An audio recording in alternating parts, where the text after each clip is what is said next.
Well, as the Trump administration ramps up efforts to secure the border, deport illegal immigrants, and curb mass migration into the U.S., there's a glaring contradiction almost no one in Washington wants to talk about. Our own policies are driving people to our doorstep. Sanctions. We slap them on countries like Venezuela, Cuba, Iran, Syria, claiming it's about human rights or national security. But what actually happens?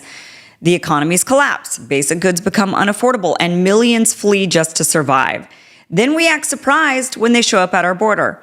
Now, you can't claim to be solving a migration crisis while setting fires to people's homes. Joining us now to explain why these policies are not just cruel, but counterproductive is Mark Weisbrot. He's the co-director of the Center for Economic and Policy Research. He's the author of Failed: What the Experts Got Wrong About the Global Economy and co-author of Social Security: The Phony Crisis.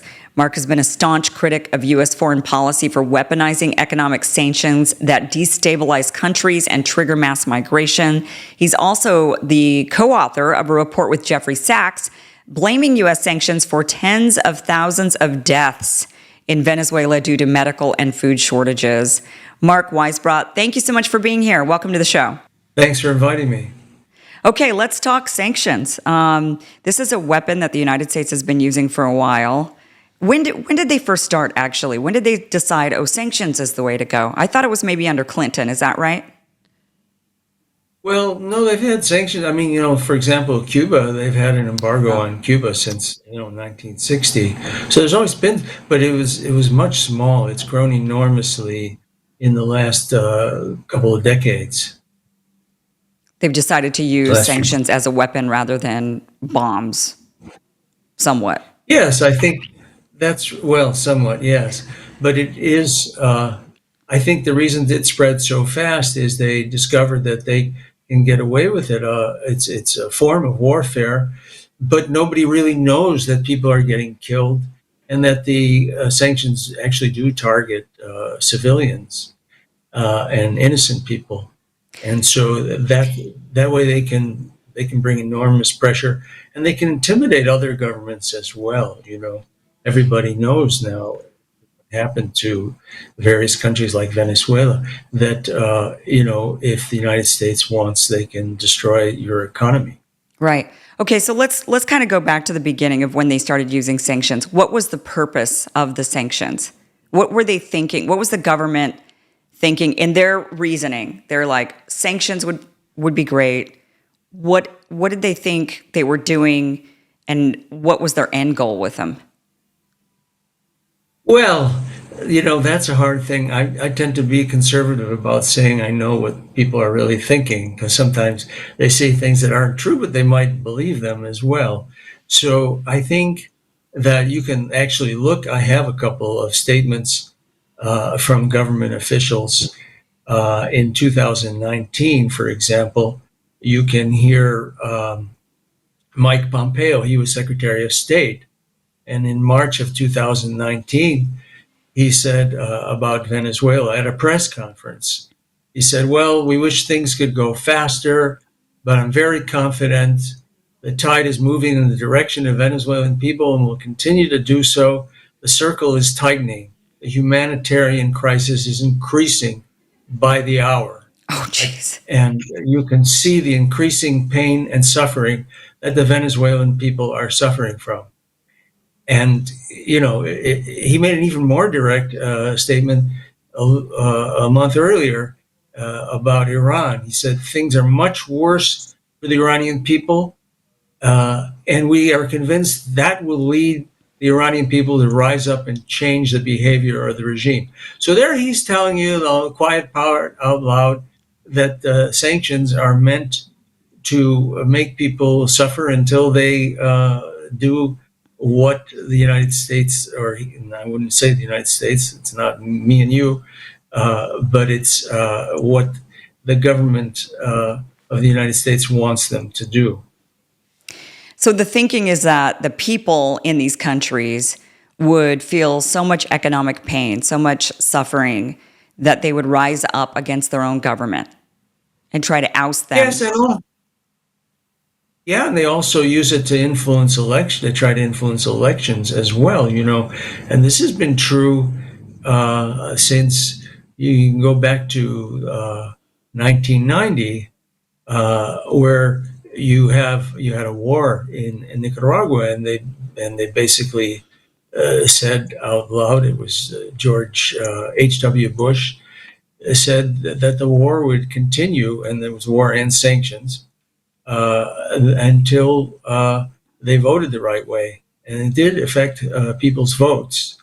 There's no doubt about it. You can affect the outcome of an election if people know that their kids are going to be hungry if they don't vote the way the people instituting the sanctions want them to. Yeah. Has it ever worked? I think it did in Nicaragua in 1990. That was a close election, and I actually knew people there who said they voted for that reason. They voted against, at that time, it was the Sandinistas. And they voted it because they knew. Go ahead. They voted against them because they actually liked them, but they voted against them because of they knew that the war and the sanction and the embargo basically would not end until they had a new government. And I think you see that now. I think in Venezuela, it's very hard to have a free election under these kinds of conditions. So do you Even think, if the government wanted one, I should say, right? because it could be, completely unfair from the other side as well. But it's just not going to be a fair election when the electorate has a gun to their head. Yeah, yeah. So explain to us exactly how these sanctions end up killing people. You wrote a piece with Jeffrey Sachs, and you blamed tens of thousands of deaths on the sanctions. Yeah. Kind of explain that process to us. And I'll get to that. That was just the first year of the what is called maximum pressure, the Trump sanctions of 2017. But yeah, what are they? Well, I would focus on the most deadly and destructive sanctions, which are generally called broad economic sanctions. And most of these sanctions that have taken place in the world have been imposed by the U.S. government. And they really are deadly. In fact, we've estimated that they kill hundreds of thousands of people in developing countries annually, and it's comparable to the deaths in the world from armed conflict. So, what does it do? First of all, they cut countries off from international finance. They can cut off their imports and their exports, or both.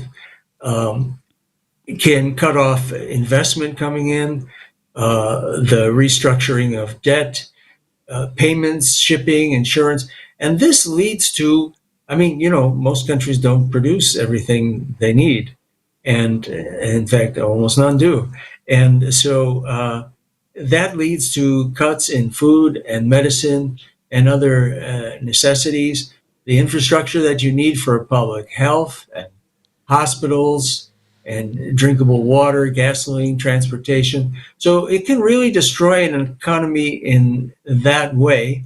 And we documented in the paper that you mentioned, people that couldn't get HIV drugs, for example.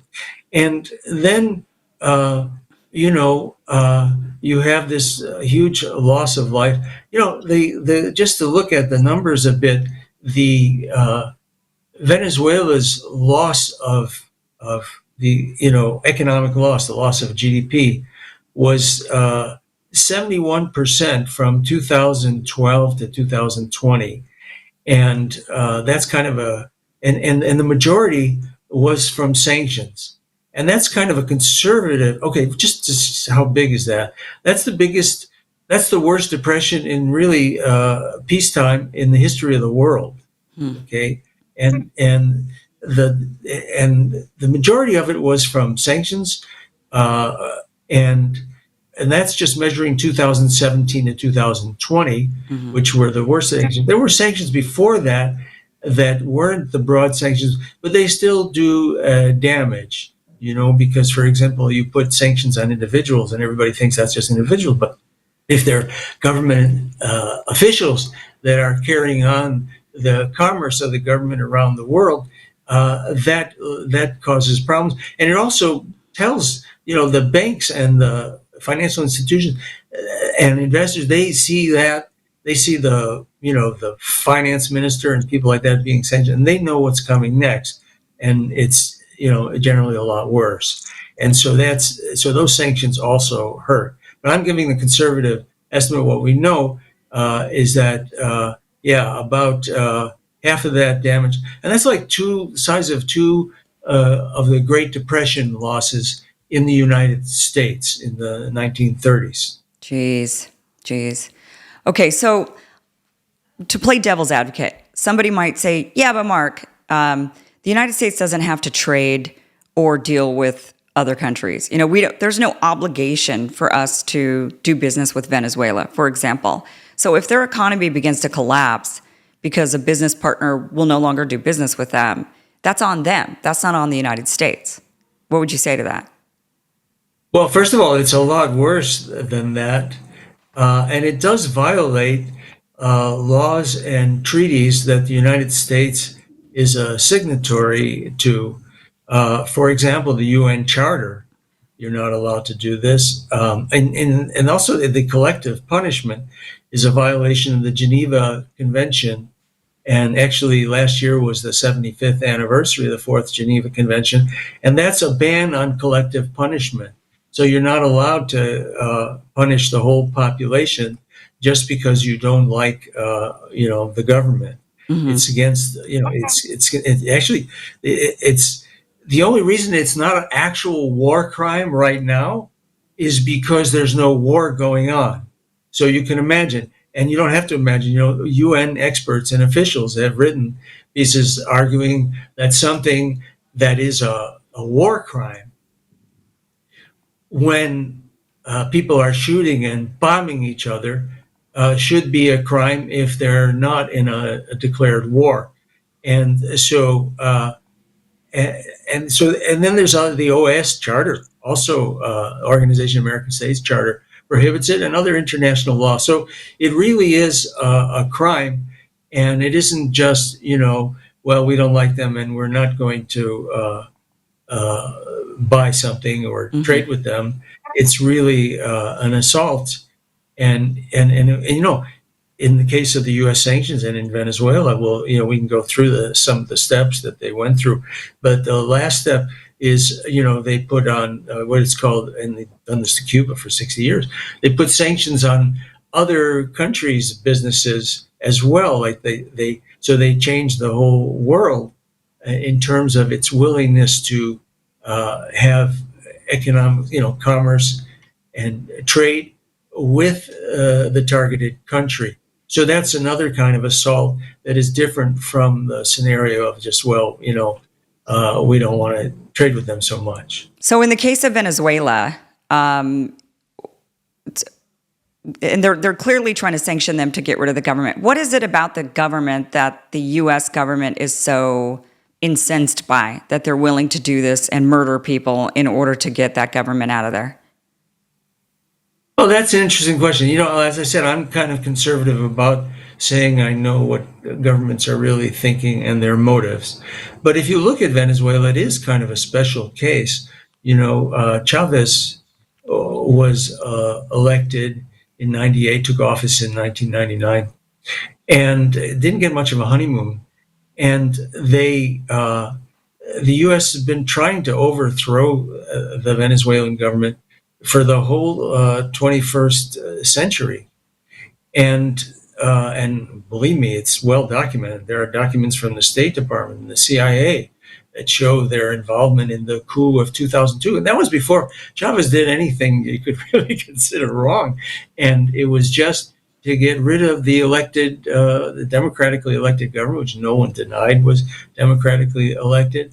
And it was the number one target for regime change in the world for, I would say, almost the whole 21st century, except for the periods where you had like the Iraq War, where that was a higher priority. And so why would they do that? I would argue that, most people think, well, look at the oil, it had 300 billion barrels of oil in the ground, right. And but that is really not it. Actually, if you look back to the first years of that period, maybe even most of it of Chavez's what was it, 13 or 14 years in power. The biggest oil companies in the United States, Chevron, ExxonMobil, they wanted to leave them alone. They were still making money there. They had agreements, and this is kind of interesting because most people think that our foreign policy is really just made up by corporations, and some of it definitely is. Don't get me wrong. The commercial agreements like the World Trade Organization and NAFTA, and those are written by corporations, most of the time. And but these kinds of things are really about power. And so here you had two of the most powerful corporations, more than two, of the United States wanted to just leave that government alone, and they had no voice. So that's why I think that it really was about power. They knew that Venezuela, with that oil, was going to be independent, and they don't like that. In this hemisphere, the main goal of the U.S. government is to keep everybody in line with U.S. foreign policy. And if you look at all the interventions in Latin America in the 21st century, and it was really, I don't know how much of this history you want, but in the 21st century, one of the big differences to prior, it reached a point where the majority of Latin America and the Caribbean was living under left of center governments, and so and that's really a huge change, and it took place peacefully. This was through elections, which is probably never. I mean, I can't think of any time in world history where you had that kind of a social change, whether you like it or you don't. And it was much better. I mean, if you look at Latin America and the Caribbean, and you look at the poverty rate, it didn't. It actually got worse for the 20 years prior to 2003.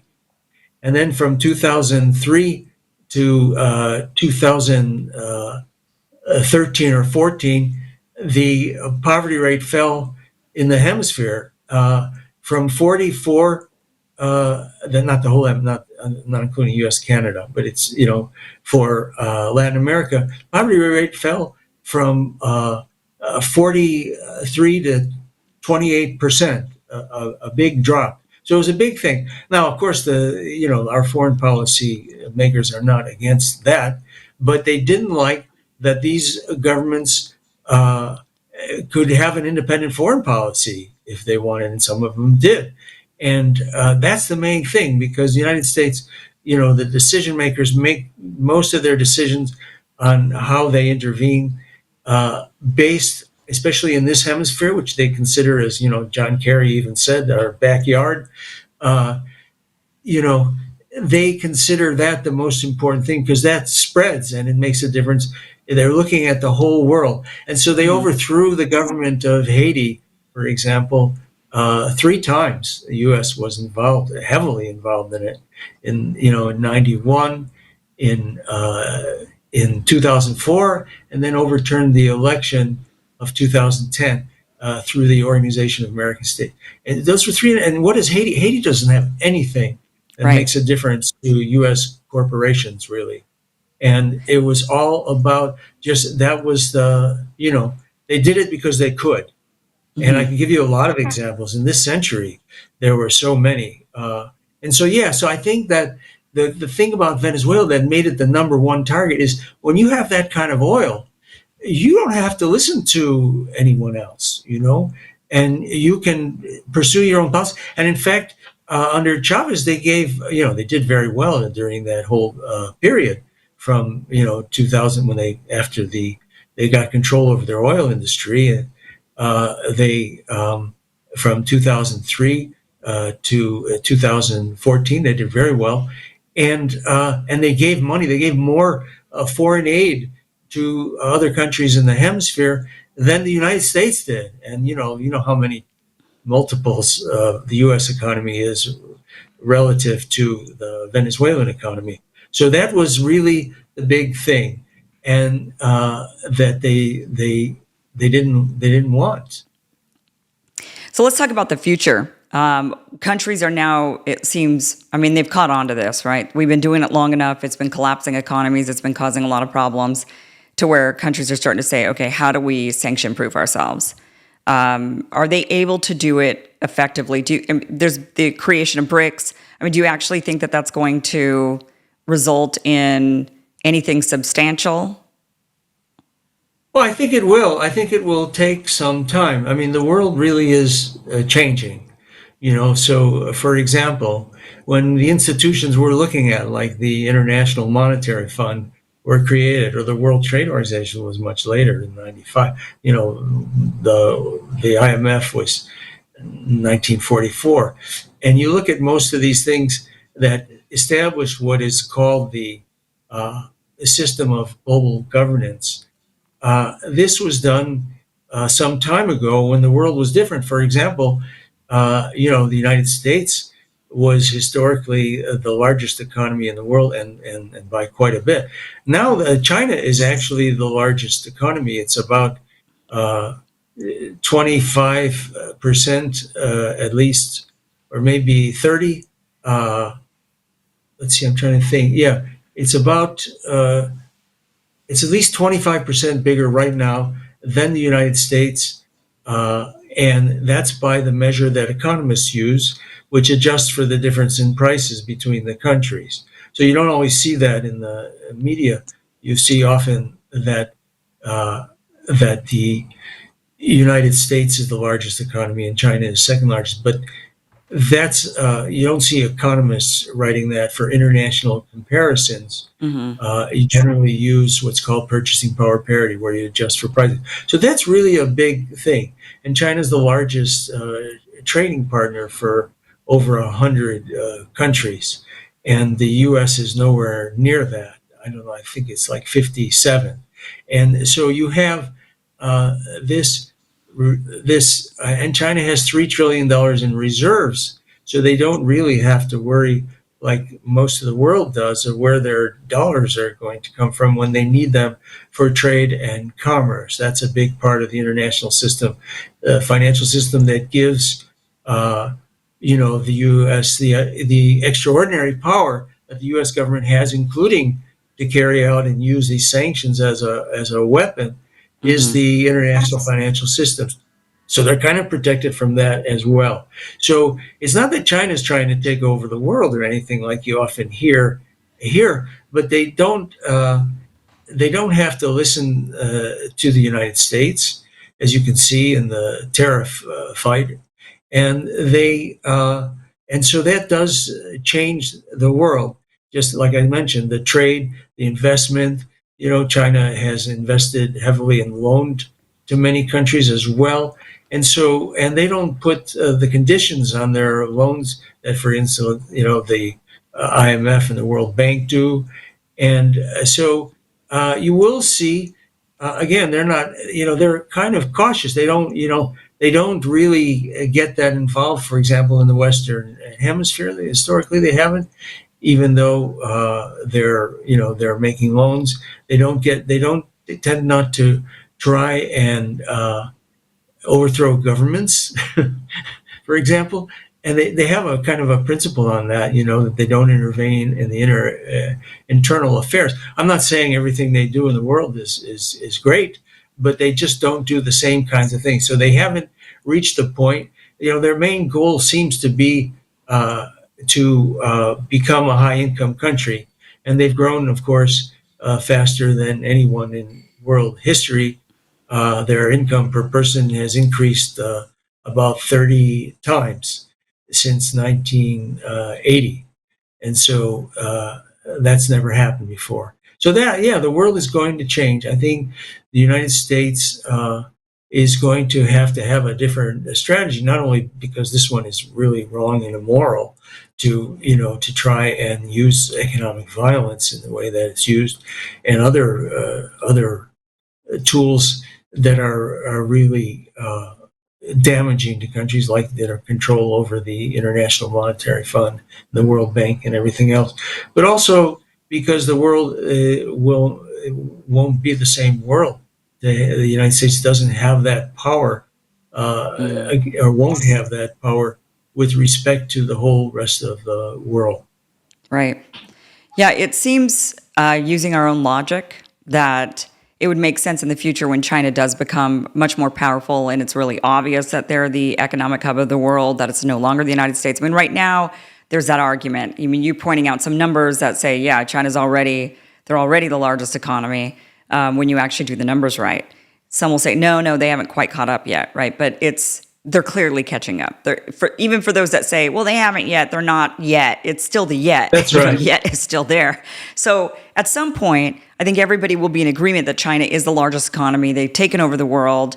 They've got 5 times the population. So they're going to be in a much stronger economic position than we are. And it just seems to make sense that at some point, I mean, I know that China's not meddling right now in that same way like we do with foreign policy, but who's to say they won't in the future? And who's to say, using our own logic, that it wouldn't be China's obligation, using our own very logic, the reasons why we go after other countries, the reasons why we sanction them, the reasons why we target them and bully them is because we say, you're bad for the world, you're bad for people, you're killing people, you're harming people, you're dictators, right? We slap all these labels. And it seems that at some point, China might turn around and say, hey, look, you guys are bullies. I mean, you take your money and you bully everybody. You've been killing people with your bully tactics. You bomb, you sanction, you harass, and you need to be put in your place. And so what we're going to do is give you basically a dose of your own medicine, and we're going to sanction you, and all of your American people are going to suffer until you change your bullying ways. Well, I can't predict what they'll be like when they're a high-income country, because you look at all the high-income countries now, and they are part of an alliance that, with the United States. You look at Europe and Canada and Australia, and and everybody who's high-income and is allied with the United States and all of these institutions. They do have a strategy of trying to dominate the world, and I think that's that partly explains why Europe hasn't had an independent foreign policy for the last 80 years. It's partly because their leaders feel like if they just go along with whatever the U.S. wants, then it's kind of an alliance of the high-income countries against the rest of the world. But China is really nowhere near going that way now. I mean, I'll give you an example. You look at the International Monetary Fund. So, the U.S. has 16.5% of the votes, which by itself gives it a veto over a lot of important decisions. And this is the most important, the most powerful financial institution in the world because it's kind of a gatekeeper for other forms of credit. So here's China. They only have 6%. And they got a population 4 times the size of the U.S. And they have also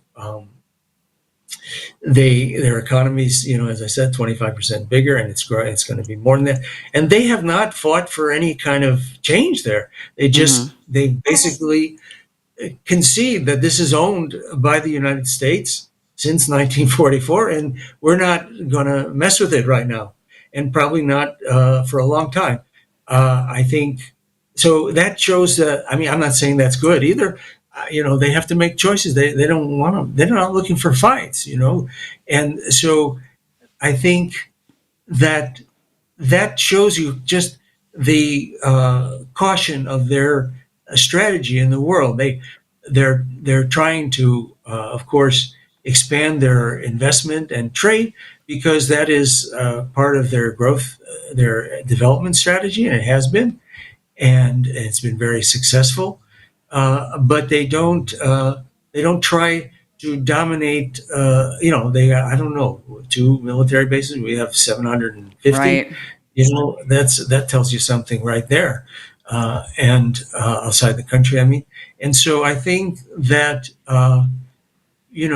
that's not what's going on. And it is, it's really good that you raise that because so many people, if you talk to people about these things, they think, well, somebody's going to run the world and might as well be us, Mm-hmm. Well, actually, there are other possibilities, and the world changes. There could be a world that is, as people say, more multipolar, where and it could be it could end up being a safer world, and a world where countries grow faster develop faster, Yeah. and than they do now.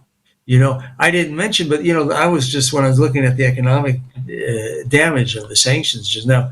That doesn't that's a low estimate because it doesn't take into account the damage over time that the sanctions do, because some of the damage is in preventing the development that you would see in these countries.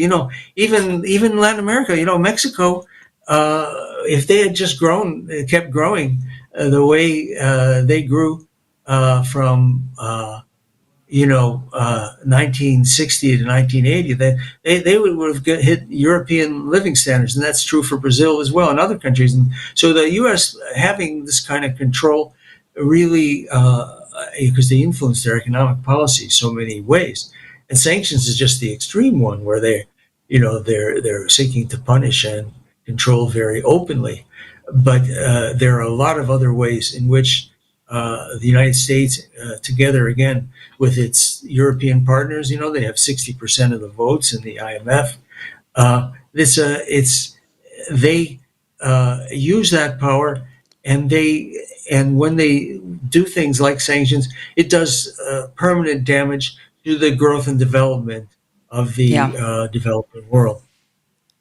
I mean, look, I'm not an advocate for war by any means, and so don't get me wrong. But sanctioning countries and collapsing them economically, that's an act of war. And I'm surprised that these other countries haven't risen up and bombed us. I mean, at this point, and like I said, I'm not advocating for war or anything like that, but that is money and holding economies back or taxing people or somehow economically harming them. That is what's been at the base of most revolutions, including the American Revolution. I mean, this is the stuff of war. And people will rise up and say, no more of this. We will not put up with you. And so I'm surprised that with the number of countries we've been sanctioning all around the world and with the amount of harm that we've done to all of these countries around the world, I'm actually surprised that it hasn't started World War III. Well, nobody wants that war. And obviously, if it was a nuclear war, which it would be if it were, say, China, it wouldn't necessarily be that, but it could. They Sure. have nuclear weapons, and the United States could. They've threatened before. They used to threaten, back in the 50s, to use nuclear weapons against China. And so I think that they, it is something. Well, that's one of the reasons I said that it was such a unique historical thing for Latin America to shift in the 21st century to these, left of center and social democratic governments.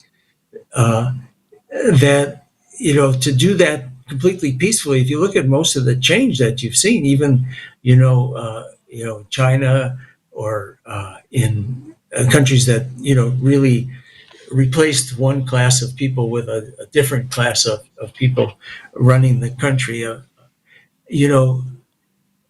And of course there were other revolutions in Cuba. I mean, they almost all had to use violence. Right.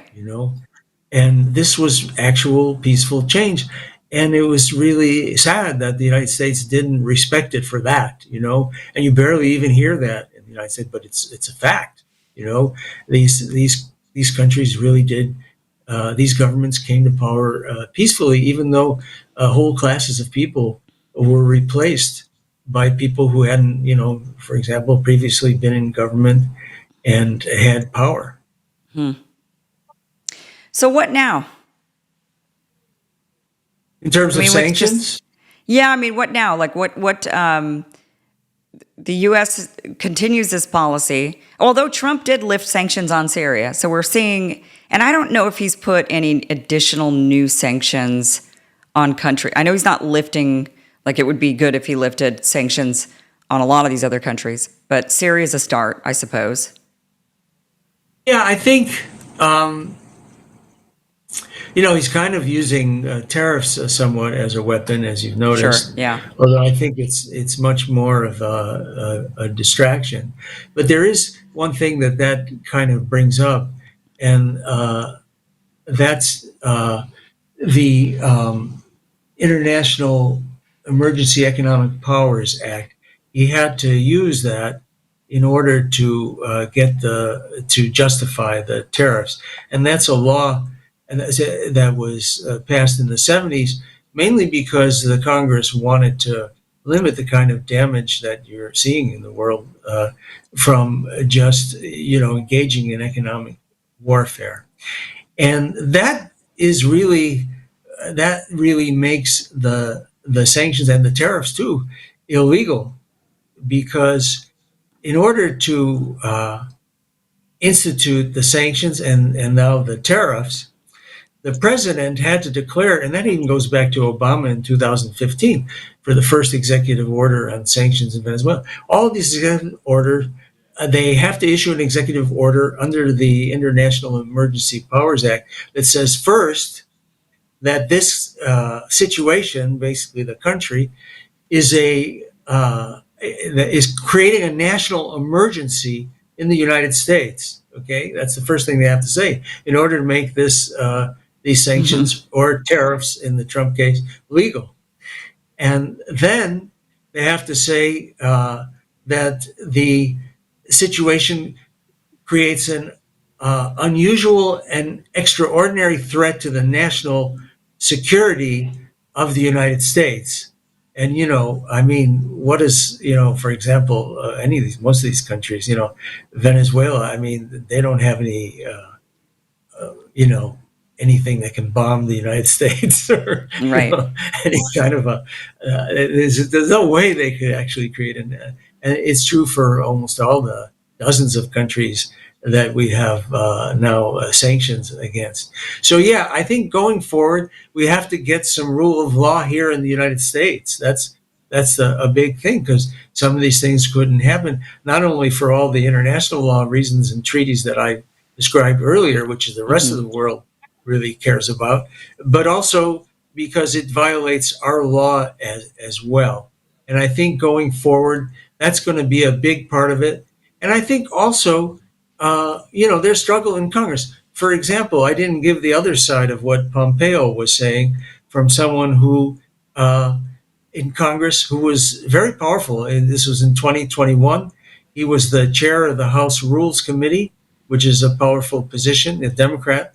And he said he wrote a letter to Biden asking him to get rid of the sanctions on Venezuela. And he said, the impact of sectoral and secondary sanctions is indiscriminate and purposely so.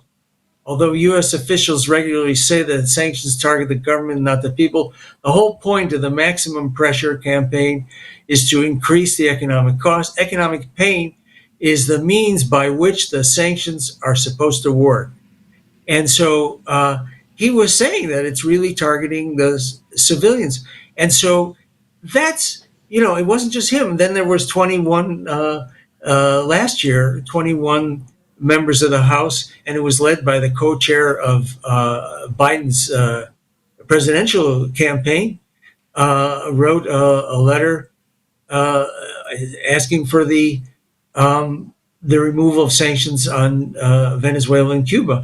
And they mentioned migration, as you've mentioned also, and how many, how the huge number of migrants in 2023 and 24, it was 300,000 from Venezuela and 200,000 from Cuba. And so, they were making an issue out of that. But I think the main way that this can actually be done away with is when people understand what the sanctions do, that and it becomes indefensible. And I'll just give one 60-second example. There was the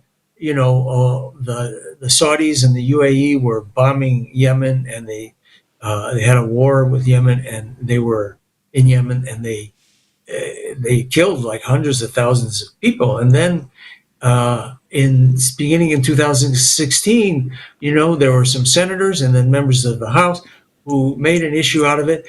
And the Constitution says that only because the U.S. was involved, the U.S. was refueling the Saudi planes and providing intelligence, and the what happened was that Congress got involved, And it took a few years, but it actually did. They passed what's called a war powers resolution, which has never been done before, which according to our law and according to the law of 1973, which says that even one member of Congress can put this to get this to a vote. And they won in 2018 in the Senate, and then the whole Congress in 2019. They passed a law that ordered the president to get out of the war in Yemen. And it did change things there a fair amount, in terms of they stopped bombing the main port that was starving people to death, cutting off their food.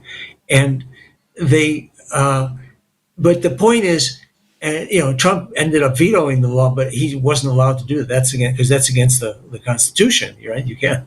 This is it's in the Constitution that only Congress has the right to decide on war. And in fact, But the point is, they got to that point. They had the Republican votes they needed just to get it in the Senate, and it actually passed. And it's never happened before. Okay, and why did that happen? And I'm arguing this is what's going to happen with sanctions, is that it's going to be well known to everyone that you can't defend this, that it's mass killing of civilians, and it's wrong and immoral, and we can't stand it. And that will happen as the word it continues to grow, as it's been growing in recent years. Yeah. Well, I mean, awareness is always the key. Once Americans are aware of what's going on, Americans start becoming vocal, and politicians start getting a lot of pressure on them, and then they have to make moves in order to ensure that they get reelected, because it really can come down to the people. So awareness is key. And Mark, thank you so much. You have definitely helped raise the awareness on it here. Sanctions are still going on. They're still very deadly. They're also bringing people to our doorstep. I mean, people are going to flee famine. That is what they're going to do. They're going to flee for a better life. And they're going to show up here, and then we're all surprised, oh, what are all these people doing here? I can't believe this. Same thing with Europe. You get a lot of immigrants coming in from all over, and Europe acts surprised. And it's like, well, because you're in on the game. You're in on the empire that is going around harming, using the World Bank, the IMF, to harm countries. And then you're all surprised when these poor people show up because they don't want to be poor anymore. So, it's a double-edged sword. We have to recognize our role in creating the problems that we're trying to solve and get to the root of that rather than just continuing to do it blindly. So it's good to have these conversations. So Mark, thank you so much for being here. Really appreciate it. Where can people go to get more of your work? Oh, well, our website is CEPR.net, Center for Economic and Policy Research. And, they can also sign up. We have regular mailings. In fact, we have a regular one called Sanctions Watch that looks at sanctions around the world every week or so. And that all of these things are free, and you don't get spammed. If you sign up, you just get a mailing now and then. You don't get it every day. Okay, great. It's worth it, I think. All right. Well, we do have that link down below. So once again, Mark Weisbrot, thank you so much for being here. Thank you. Thank you for watching this clip from the full Kim Iverson Show, which you can catch Monday through Friday, 2 p.m. Pacific, 5 p.m. Eastern. We do live stream it every day. It's a 1-hour show. You can catch it. It is totally free. Just go to KimIversonShow.com. See you there.